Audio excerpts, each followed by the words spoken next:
আগর গাছ দেখেছেন? আগর আতরের গাছ দেখেছেন? কিভাবে আতর উৎপন্ন করে দেখেছেন কখনো?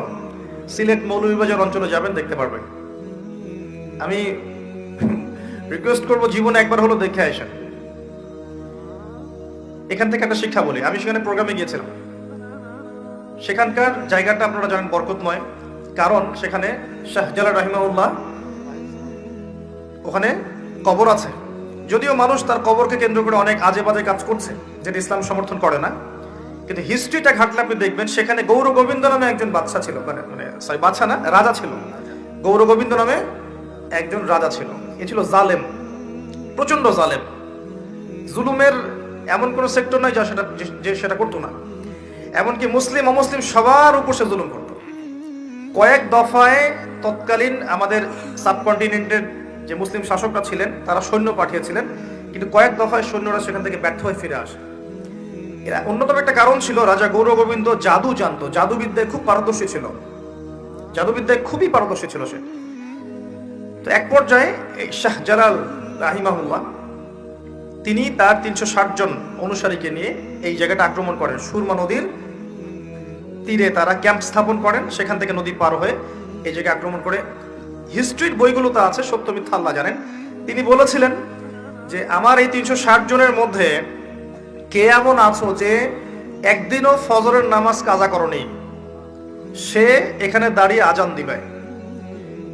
তো একজন তার মুরিদ আর কি, অনুসারী, সে দাঁড়িয়ে আজান দিয়েছিল। হিস্ট্রির বইগুলোতে লিখে আছে, আমি সত্য মিথ্যার যাচাই করতে পারবো না, আল্লাহ ভালো জানেন, যে ওই আজানের ধ্বনি আল্লাহু আকবার আল্লাহু আকবার, এই ধ্বনি যখন উচ্চারিত হয়েছে রাজা গৌর গোবিন্দর প্রাসাদ চুরমার হয়ে গেছে, ভেঙে গেছে। প্রাসাদের যে পিলার এটা ফাটল ধরা শুরু হয়ে গেছে। আল্লাহর কুদরতে সবই সম্ভব, সবই সম্ভব। তো ওই জায়গায় দেখেন মুসলিমদের নাম নিশান ছিল না, এখন সেখানে গিয়ে দেখবেন অসংখ্য মুসলিম, এবং তারা মাশাআল্লাহ বেশিরভাগই নামাজি, দিনের মহব্বত আছে, দিনের পিছনে মেহনত করে। দেখবেন জায়গাটার আবহাওয়া অত্যন্ত সুন্দর, এবং সেখানে আগর উৎপন্ন হচ্ছে, আতর উৎপন্ন হচ্ছে, গ্যাস আছে, গ্যাসের পর তেল আসবে ইনশাল্লাহ, চা আছে, মানুষের রিজিকের প্রশস্ততা আছে। জায়গাটা বরকতময়, একটু আধ্যাত্মিক ফ্লেভার আছে, গিয়ে দেখবেন। তো একটা এক্সপিরিয়েন্স বলছি, যে একটা গাছটার নাম আগর। তো এখান থেকে আতর উৎপন্ন করা হয়। এই গাছটা এরকম পাতলা হয়, বাঁশের মতোই, কোনো কোনো একটু মোটা হয়, কিন্তু বেশিরভাগই পাতলা হয়। এই গাছের মধ্যে অনেকগুলো পেরেক মারতে হয়। গাছটার মধ্যে অনেকগুলো পেরেক, বোঝেন কি? তার কাটা, হাজার হাজার তার কাটা গাছে মারতে হয়। এভাবে ২-৩ বছর মনে হয় রেখে দিতে হয়। গাছটার প্রাণ আছে না, গাছের জীবন আছে না, গাছটা তার গায়ে এরকম হাজার হাজার তার কাটার আঘাত সহ্য করে ৩ বছর থাকে। থাকার পরে ওর মধ্যে পচন ধরে। পচন ধরার পরে তারা গাছটা কেটে ফেলে। কাটার পর গাছের কাঠগুলোকে টুকরা টুকরা করে, ছোট ছোট পিসে, সেগুলোকে বিভিন্ন প্রসেসিং এর মধ্য দিয়ে নিয়ে এসে ওই পচা কাঠগুলো থেকে বাষ্পীভূত করে আমাদের যে অরিজিনাল আতর, খাঁটি যে আতরটা, সেই আতরটা উৎপন্ন করা হয়। এখানে আপনাকে বলি, ওই যে সাগরের এক্সাম্পল থেকে এখানে আসলাম।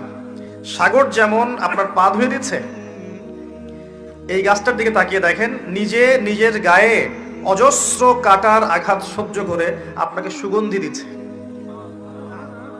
আমি কি বুঝাতে পারছি? আরো আসেন, আফালা ইয়ানজুরুনা ইলাল ইবিলি কাইফা খুলিকাত, তারা কি উটের দিকে তাকিয়ে দেখেন না কিভাবে তাকে সৃষ্টি করা হয়েছে? কোন সূরা আছে ভাই? বলেন, আপনারা বলেন।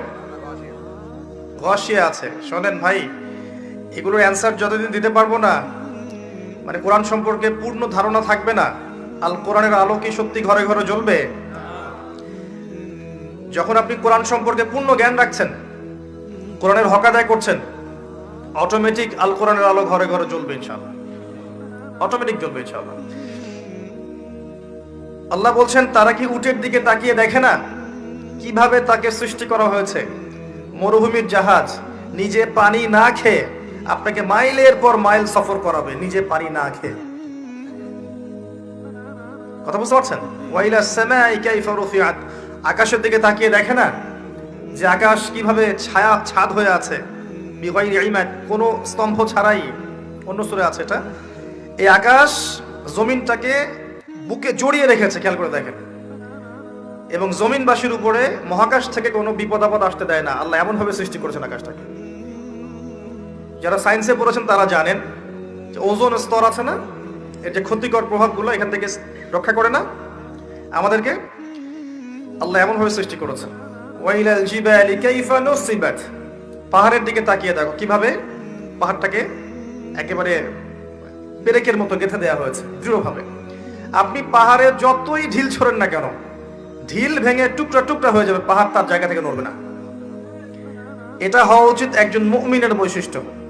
যতই ঘৃণা, লাঞ্ছনা, বাতিলের আক্রমণ, আগ্রাসন, সমালোচনা, গীবত, তমত যাই আসুক না কেন, আপনার চরিত্র হচ্ছে পাহাড়ের মতো অটল, আপনি ওই জায়গা থেকে নড়বেন না। এবং ঢিল চূর্ণ বিচূর্ণ হয়ে যাবে, পাহাড়ের কিচ্ছু হবে না। এবং পাহাড় শুধু দৃঢ়ই থাকে না, সে শান্তও থাকে, সে নম্র থাকে, সে ঝগড়াঝাটি করে বেড়ায় না, সে শান্তশিষ্ট থাকে। ওর দিকে ঢিল ছুড়লে ঢিল ভেঙে যাবে, সে শান্ত থাকে। ওয়াইলাল আরদি কাইফা সুতিহাত, জমিনের দিকে তাকিয়ে দেখো জমিকে কেমন করে প্রশস্ত করা হয়েছে, বিছানার মতো। আমাদের যত কষ্ট আমরা জমিনকে দেই না ভাই, এই যে পানি তোলা থেকে শুরু করে বাড়ি বানানো ইত্যাদি ইত্যাদি যত প্রজেক্ট আছে, মাটির উপর করি না? কোনোদিন টু শব্দ করেছে? করে নাই। আমাদেরকে বুকে আগলায় রেখেছে। এই যে উট, এই আকাশ, এই সাগর, এই বাতাস, এই যে আগর গাছের কথা বললাম, প্রকৃতি, সব কিছুর মধ্যে আমার জন্য নিদর্শন আছে, আছে না? এই সব কিছু শুধু আল্লাহর সন্তুষ্টির জন্য, আল্লাহর হুকুমে আমাদের অনুগত হয়ে আছে। তারা নিজেরা কষ্ট সহ্য করছে, নিজের স্বার্থ দিয়েছেন। আমাদের নবী মুহাম্মদ সাল্লাল্লাহু আলাইহি ওয়াসাল্লামের কাছে আসেন। এখান থেকে শেষ করছি আলোচনা দিকে আমি। মুহাম্মদ সাল্লাল্লাহু আলাইহি ওয়াসাল্লামের সময় আবু জাহেল, আবু লাহাব, উতবা, শাইবা, রাবিআ ছিল না? কুরাইশ। মুহাম্মদ সাল্লাল্লাহু আলাইহি ওয়াসাল্লামকে বাধা পেতে হয়েছে প্রথমত নিজেদের লোক থেকে, তাই না? নিজের ঘর, নিজের চাচা, নিজের বংশ। এটাই সুন্নাত ভাই, যে কবুলিয়াত যারা পাবে ওদেরকে ঘর থেকেই বাধা দেওয়া হয়। বিরোধী শক্তিরা পরে। আমরা কিন্তু দরুদে পড়ি আল্লাহুম্মা সাল্লি আলা মুহাম্মদ ওয়া আলা আলি মুহাম্মদ কামা সাল্লাইতা আলা ইব্রাহিম। কখনো কি চিন্তা করেছেন যে অন্য নবীদের নাম বাদ দিয়ে এখানে ইব্রাহিমের নাম কেন? ভেবেছেন কখনো? একটু দুইজনের জীবনী পড়ে দেখবেন, দুইজনের জীবনীর মধ্যে অনেক মিল আছে। এমনকি আমাদের নবীজি বলেছেন সাল্লাল্লাহু আলাইহি ওয়াসাল্লাম, মিরাজের রাতে আমি যখন আল্লাহর সাথে দিদার সাক্ষাতে গিয়েছিলাম, তখন আমি দেখেছি ইব্রাহিম আলাইহিস সালামকে, এবং আমার চেহারা ঠিক তার মতোই, তার চেহারা আমার মতোই, চেহারাতেও মিল আছে। আর ইব্রাহিম আলাইহিস সালামের ছেলে ইসমাইল, ইসমাইল আলাইহিস সালামের বংশ হচ্ছে আমাদের নবী মুহাম্মদ সাল্লাল্লাহু আলাইহি ওয়াসাল্লাম। আরেকটা বংশ হচ্ছে ওই যে ইসহাক আলাইহিস সালাম, তারপর ইয়াকুব, সেখান থেকে বনু ইসরাইল, দাউদ, সুলাইমান, মুসা, ঈসা, সব এই লেগেসির মধ্যে। তো দুজনের জীবনী পড়ে দেখবেন, দুজনের জীবনের মধ্যে প্রচুর মিল। নবী মুহাম্মদ সাল্লাল্লাহু আলাইহি ওয়াসাল্লামকে পরিবার থেকে বাধা পেতে হয়েছে, ইব্রাহিম আলাইহিস সালামকেও পেতে হয়েছে। নবী সাল্লাল্লাহু আলাইহি ওয়াসাল্লামকে ধর্ম নেতারা বাধা দিয়েছেন, ইব্রাহিম আলাইহিস সালামকেও দিয়েছেন। নবী সাল্লাল্লাহু আলাইহি ওয়াসাল্লামকে সমাজ থেকে তাড়িয়ে দেওয়া হয়েছে, ইব্রাহিম আলাইহিস সালামকেও হিজরত করে চলে যেতে হয়েছে। নবী সাল্লাল্লাহু আলাইহি ওয়াসাল্লাম ওই যে মূর্তি ভাঙার মানুষ, তাই না? মক্কা বিজয়ের সময় সব ভেঙে ফেলেছিলেন না? আকুল জাআল হক ওয়া যাহাকাল বাতিল, এটা পড়ে পড়ে সেই প্রেক্ষাপটে ভেঙেছেন। তারপর তার মানে আপনারা আবার অমুসলিমদের মূর্তি ভাঙতে যায় না, ওইটা সেই প্রেক্ষাপট নয়। তিনি মক্কা বিজয় করেছেন, ইসলামিক স্টেট কায়েম করেছেন। ইসলামিক স্টেট কায়েম করার পর তিনি তার লিডার, আমির হিসেবে তার ডিসিশন তিনি নিতেই পারেন, এটা তার রাইটস আর আছে। এটা এখানে আপনি খাটাতে পারবেন না, কারণ এটা সেকুলার স্টেট। এখানে কোনো অমুসলিমের অধিকার হস্তক্ষেপ করতে পারবেন না, তারা তার মতো ধর্ম পালন করবে। ইব্রাহিম এর জীবনে গিয়ে দেখেন, তিনিও কিন্তু ওই যে মূর্তি ভেঙে দিয়েছে। মানে অনেক মিল আছে, আপনি খেয়াল করে দেখবেন জীবনের প্রতিটা ক্ষেত্রেই ইব্রাহিম এবং মুহাম্মদ সাল্লাল্লাহু আলাইহি ওয়াসাল্লামের প্রচুর মিল আছে। হয়তো বা এই কারণে, আল্লাহ ভালো জানেন, হয়তো বা এই কারণে এখানে নামের মধ্যে পাশাপাশি রাখা হয়েছে। আল্লাহু আ'লাম বিস-সাওয়াব, আল্লাহ পাক ভালো জানেন। এটা অন্য একজন আলেমের ব্যাখ্যা, আমি আমার মুখ দিয়ে করলাম। তো নবী মুহাম্মদ সাল্লাল্লাহু আলাইহি ওয়াসাল্লামের জীবনের দিকে তাকান, দেখেন তাকে এই যে আবু জাহেল, আবু লাহাব, উতবা, শাইবা কেউ মেনে নেয়নি। তাকে সমাজে নির্যাতন সহ্য করতে হয়েছে, গালি মন্দ খেতে হয়েছে, হত্যার চেষ্টা করা হয়েছে, দেশ ত্যাগ করে অন্য জায়গায় হিজরত করতে হয়েছে।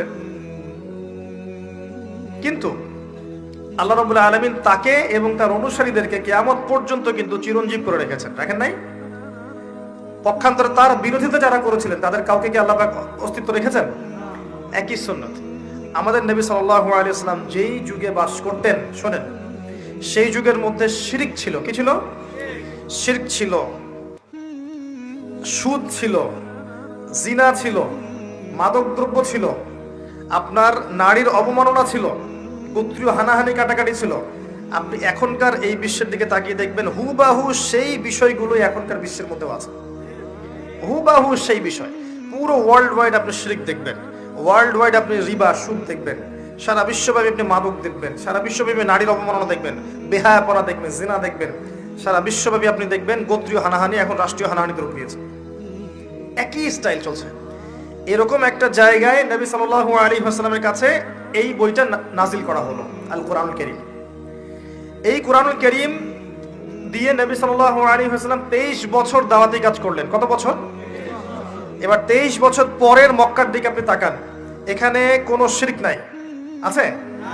কোনো সুদ নাই, মাদক নাই, নারীর কোনো অবমাননা নাই, কোনো অশ্লীলতা নাই, গোত্রীয় হানাহানি কাটাকাটি কিছু আছে? কিচ্ছু নাই। এই 23 বছর শুধুমাত্র আল কোরআন এবং এর ব্যাখ্যা সুন্নাহ, এই দুইটাকে কাজে লাগিয়ে নবী সাল্লাল্লাহু আলাইহি ওয়াসাল্লাম জাহেলি সমাজকে সোনালী সমাজে পরিণত করলেন। এই এখন আমাকে বলেন, সেই আল্লাহ কি এখন নাই? সেই কিতাব নাই? সেই নবীর সুন্নাহ নেই? তাহলে আজকেও কি সম্ভব ছিল না জাহেলিয়াত দূর করে আলো জ্বালানো? সম্ভব ছিল না? ছিল। কিছু কাজ করতে হতো বা করতে হবে, বলে দেব কি কি? আল্লাহ আমাকে তৌফিক দান করুন, আপনাদের সবাইকেও করার তৌফিক দান করুন। দুইটা দিক বলছি। এক নাম্বার দিক হচ্ছে